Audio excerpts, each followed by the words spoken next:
여러분 반갑습니다. 김주영 변호사입니다. 오늘은 선원 실종과 공제금 지급 청구권의 소멸시효에 대해서 한번 말씀을 드려보도록 하겠습니다. 선원이 실종됐는데 이 선원이 어선원이다 라고 한다면 수협중앙회에서 공제금을 지급을 할 것입니다.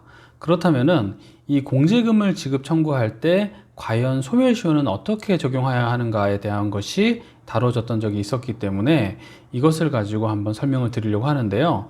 다만 들어가기 전에 제가 말씀을 드리는 것은 이 판례는 현재의 실물에 그리고 현재의 법령과는 조금 맞지 않다라는 점을 감안을 하시고 이 판례에서 시사하는 점만 확실하게 기억한다고 생각하고 봐주시면 좋을 것 같습니다. 사실관계부터 제가 한번 말씀을 드려보겠습니다. 이 사건 선박의 선원인 소해 2는 1992년 2월 6일경 선장인 소해 3과 선원 소해 4, 소해 5와 함께 선박을 타고 군산항을 출발해서 연근해로 조업을 나갔다가 1992년 6월 15일 05시경 마지막 교신 이후에 위 선박과 함께 연락이 두절되고 행방불명이 되었고, 이에 위 소해 3과 동거 중이던 소해 6이 1992년 7월 13일 군산해양경찰청장에게 위 선박의 미귀향 사고 발생 사실을 신고한, 그렇게 해서 이 선박이 없어졌다라는 것을 알게 된 그런 사례라고 하겠습니다. 위 소해 2의 부모인 원고들은 피고에게, 즉 수협중앙회입니다, 공제금 지급에 관하여 여러 차례에 걸쳐 문의하였는데, 이에 대하여 수협중앙회가 위 공제사고의 발생 시기 등 정확한 사고조사를 기다려본 후에 필요한 서류를 갖추어서 공제금 지급을 청구하라고 대답을 하니까 전주지방법원 군산지원에서 실종선고를 청구해서 그 실종선고 심판을 받고 확정을 1994년 5월 3일 날 받았다라는 것입니다. 참고로 말씀드리면 이 실종선고 신청은요, 사건 본인, 즉 실종된 사람을 얘기합니다. 이 부재자의 최후 주소지를 관할하는 가정법원이 사건을 관할하게 되고, 청구를 할 수 있는 사람은 이해관계인, 예를 들어서 이 사람의 실종 선고를 구할 법률상의 이해관계가 있는 사람이 청구인이 될 수 있는 것입니다. 그러니까 여기서 청구를 한 사람은 법적으로 1순위 법정 상속인 등이 될 것입니다. 자, 그리고 실종 선고에는 대표적으로 두 가지가 있는데요. 일반 실종 선고가 있고 특별 실종 선고가 있습니다. 그런데 이 사건 같은 경우에 보면은 1992년 6월 15일 날 마지막 교신이 있었는데, 불과 2년이 되지 않은 1994년 5월 3일 날 실종선고 심판을 받고 그 심판이 확정이 되었으니까, 그 말인즉슨 1년이 지난 시점에 특별 실종선고 신청을 했었고 그것이 받아들여졌구나 라는 것을 우리가 추측해 볼 수 있는 겁니다. 자, 그래서 이렇게 하고 나서 원고들은 실종선고 심판 정본, 공제증권, 공제사고의 경위 및 이를 확인할 수 있는 서류,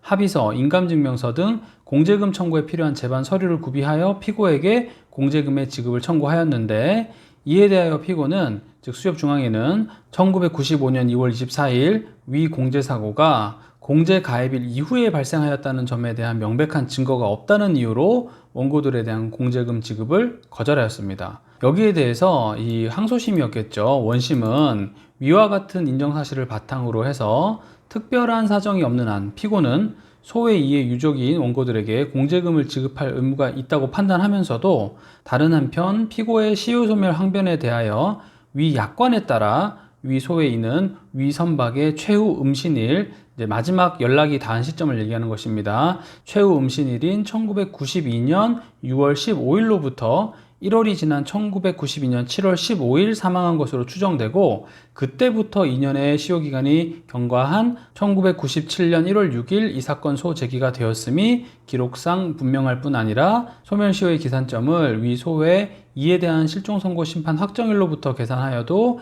2년의 소멸시효 기간이 경과하였음이 역수상 명백하므로 원고들의 이 사건 공제금 청구권은 시효로 소멸하였다고 판단을 한 겁니다. 자, 그런데 이런 사안에서 대법원은 아주 중요한 사안을 판단을 했습니다.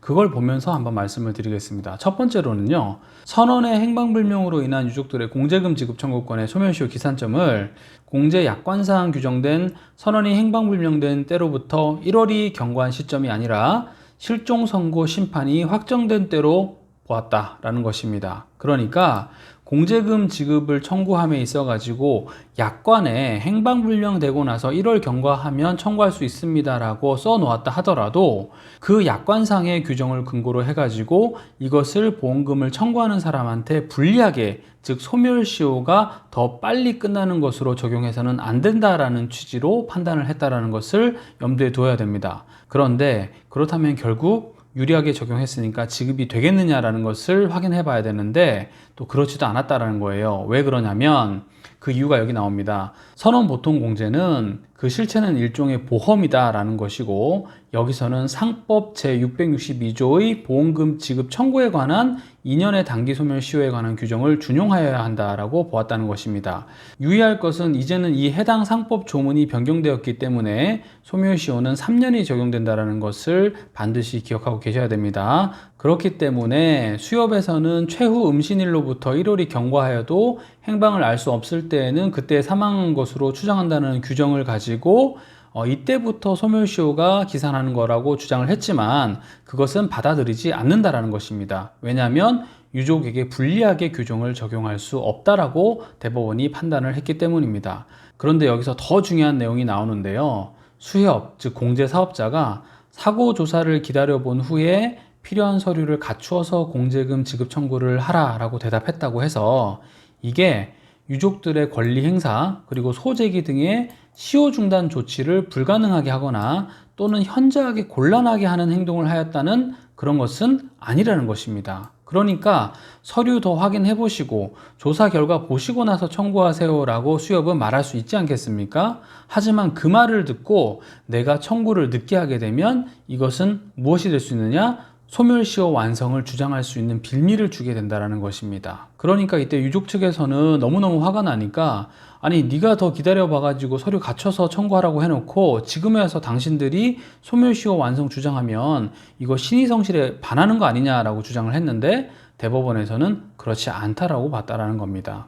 자, 그래서 매우 안타깝지만 대법원은 이렇게 판단했습니다. 원심 판결에는 소론과 같은 시효기간에 관한 법리나 신의성실의 원칙에 대한 법리의 오해 등으로 판결에 영향을 미친 위법이 있다고 할 수 없다. 논지 역시 이유 없다. 그러므로 상고를 모두 기각하고 상고 비용은 패소자의 부담으로 하여 관여 법관의 일치된 의견으로 주문과 같이 판결한다 라고 얘기를 했습니다. 그러니까 소멸시효 기간이 매우 중요한데 유족들이나 공제금을 청구하는 사람들 경우에는 잊지 말고 빨리빨리 공제금 청구를 진행하셔야 된다는 거, 그리고 수협중앙회가 아무리 기다렸다가 청구해 보시죠 라고 얘기한다고 해서 그 사람들이 책임져 주지 않는다라는 것을 명심하셔야 됩니다.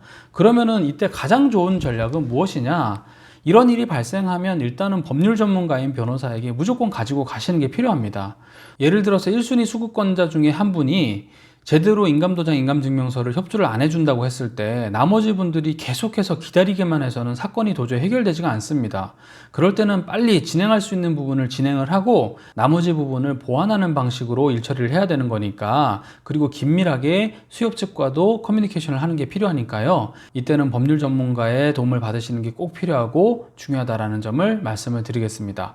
오늘 말씀드린 내용도 도움이 되셨다면 좋겠습니다. 저는 선언 보상과 선언 행방불명 사건을 전문적으로 다루고 있습니다. 이와 관련해서 언제든지 궁금한 사항이 있으시면 저희 사무실로 문의를 남겨주시기 바라겠습니다. 저는 김주영 변호사였습니다. 감사합니다.